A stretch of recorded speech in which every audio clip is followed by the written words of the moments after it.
For many years, it was hard to avoid stories of how this country is gonna take over the world. After decades of economic growth, they were spending incredible amounts of money around the globe, with an economic engine that appeared unstoppable, gleaming skyscrapers and bustling megacities. This was the next superpower that will shape the future of our planet. Until one day, it all went wrong. Now, you probably heard some version of this story about China, but 30 years ago, almost an identical version of this story was just as popular, except that it was about Japan. Just like China, Japan has experienced an unprecedented economic miracle, and just as it was about to overtake the United States as the world's largest economy, its economic bubble popped, and the whole country went through what became known as the lost decades. And the story of China is eerily similar to what we've already seen before. From its rise to the current economic problems, the crash of its real estate market, the demographic crisis, all of that has already played out in Japan. And while we don't know what's gonna happen, and obviously there are differences between the two, what followed in Japan might give us an indication of what's ahead for China. And if that's anything to go by, it's not gonna be pretty. So to see China's future, look at Japan. But what's happening in China goes far beyond its borders, and today's sponsor, Ground News, can help me explain just how far it goes. Ground News can help explain complex topics like the economy or migration, because their app and website gather related news articles from around the world, and provides a context about the source of the information for a better understanding of what's happening. Now, I thought this story on the increasing number of Chinese nationals crossing the US border from Mexico was really interesting, because they aren't the migrants you normally hear about. Its overview is based on 24 sources, and down below you can read exactly what each of them are saying, like this one that gives a lot of insight into the reality of China's economy, mentioning the unemployment rate, stock markets, and real estate. Or this one from CBS that shows how the Chinese migrants are using TikTok in their attempt to get across the border. Seeing these different angles on the same story, with markers highlighting political leaning, ownership, and reliability of each source, is a really cool feature of Ground News. It helps me get a better grasp of the real story, because I'm not viewing it from the lens of just one source. And that's why I think it can really help anyone wanting to better understand complex issues without bias for one side or the other. So go to ground.news/explained to subscribe and check it out. You can get 30% off by using my link, or try it for less than $1 this month. And now, back to the video. So I made an entire video on what happened in Japan, but let's just give a simplified version of what went down. From roughly the 1950s, Japan, which was impoverished and occupied after the Second World War, experienced a miraculous transformation. 3 decades of extremely fast economic growth that turned Japan into the world's second largest economy, and a major exporter and manufacturer of advanced technology. For quite a while, the US was quite happy about this, as Japan was an important trade partner and an example of a successful democratic and economic transition. But eventually, this was replaced by worry, fear, and panic about the seemingly unstoppable rise of Japan. By the 1980s, the United States realized with horror that Japan is beating them in many categories that they used to dominate. Japan was making cars, electronics, and consumer goods that were both higher quality and much cheaper than their American competition. And they were exporting their brands into most of the world, including the United States, where Japanese products were becoming more popular than their US competition. And on top of that, Japanese businesses had seemingly never-ending supplies of cash, and they were using them to go on incredible shopping sprees around the world, but especially in the US, buying everything from real estate to movie studios, factories, and creating a panic that the whole country will be eventually bought up by the Japanese, and that the US economy will be completely dominated by Japan. Now, there was a reason why Japan was able to dominate so much, and the reason was that they were playing by slightly different rules than everyone else. The Japanese economic miracle was largely based on cooperation between gigantic corporate cartels and the Japanese government. These cartels, called keiretsu, were basically alliances of the biggest Japanese corporations owning shares in each other, and while formally independent, working together to back each other up. And the biggest ones were given unfair support from the government in the form of enormous loans, which allowed them to sell and export products below the market rate, spend so much cash outside the country, and drive up the Japanese stock and real estate market.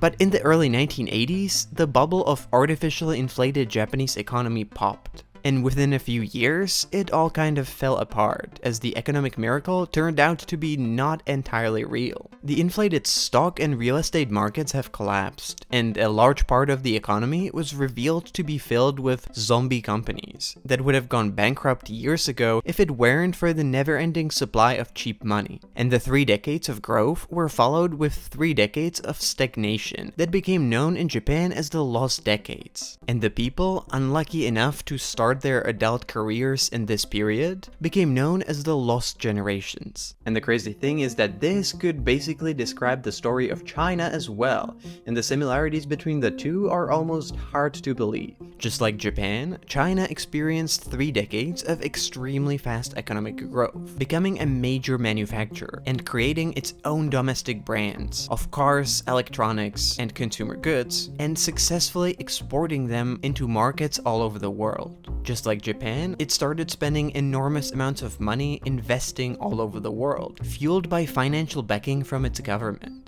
And just like with Japan, it seemed like it was just a matter of time until it will overtake the United States as the #1 global economy. And just like with Japan, after 3 decades of record economic growth, it now seems like the whole thing is kind of falling apart. But that's still where the similarities are just starting.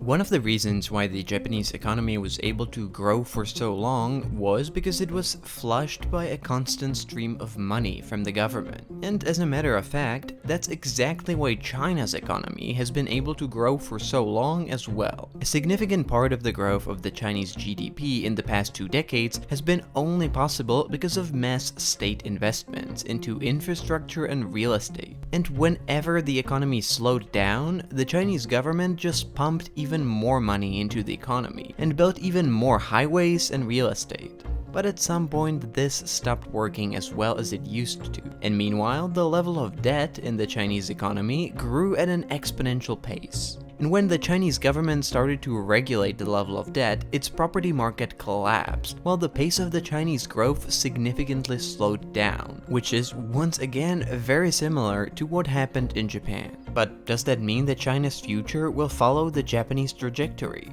Well, maybe, but it could also be a lot worse. Because while there are differences between the two, they mostly work against China rather than to its favor. And specifically, there are 3 key differences that mean that China is in a much worse position than Japan once was.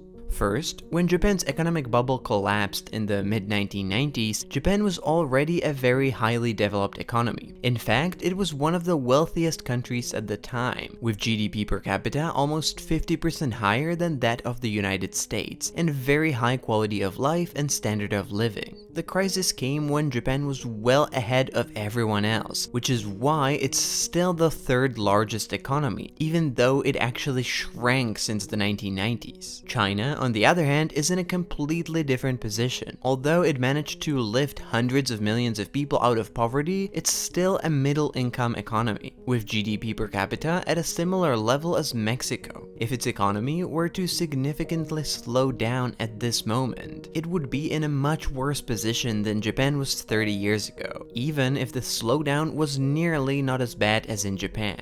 Second, it seems that in recent years, China's leadership has decided to voluntarily sacrifice at least some of its economic growth in exchange for more ideology and more aggressive foreign policy. It has cracked down on its domestic tutoring and video game companies. It has been targeting foreign companies doing business in China, and it has been fueling worries about a possibility of an invasion of Taiwan and a military conflict with the United States. All of this is resulting in foreign capital fleeing out of the country, as it's no longer considered safe, stable, and predictable. And while China doesn't need the foreign capital as much as it used to, this is still hurting the economy, creating additional issues and strains that Japan did not need to worry about. And third and finally, there is the demographic crisis. Because while Japan is notoriously suffering from both shrinking and aging population, there are signs that China's demographic crisis could still be a lot worse. The thing is that even though Japan's population growth has significantly slowed down in the 1990s, its population still kept growing, and it only reached its population peak in 2008. And since then it has been declining, but at a relatively slow pace. But it's very likely that in China's case, it's not going to be a population decline, but rather a full-blown crisis. China has reached its population peak in 2022, and its decline since has been faster than what we have seen anywhere else. According to the latest data, its population has dropped by almost 3 million in 2023 alone, along with a record low birth rate and fertility rates that are now one of the lowest in the world, at basically the same level as South Korea's. And this decline is only expected to further accelerate, with China's population aging and shrinking by millions of people every year. That means that more people will need to be taken care of, and at the same time there will be less people to pay for their retirement, causing the pension system in its current form to run out of money by 2035. And even beyond that, the declining consumer base and labor force will put enormous strain on the economy. Even if China didn't have any other issues, the demographic crisis alone would be an enormous challenge. But together with all the other problems it's facing, it's almost a perfect storm. Now, to be fair, China's economy is still growing at a decent pace of about 5% per year, which is a lot slower growth than it used to have, but still higher than the global average. And it's unlikely that in the near future China would face the same complete stagnation that Japan has seen. But its growth is still predicted to slow down next year and keep slowing down in the years after. And while it might not fall to zero suddenly and entirely like it did in Japan, but instead gradually slow down, given China's situation, that would still be bad enough. And 30 years from now, we might look back and wonder, why did we ever think that China was going to be the next superpower?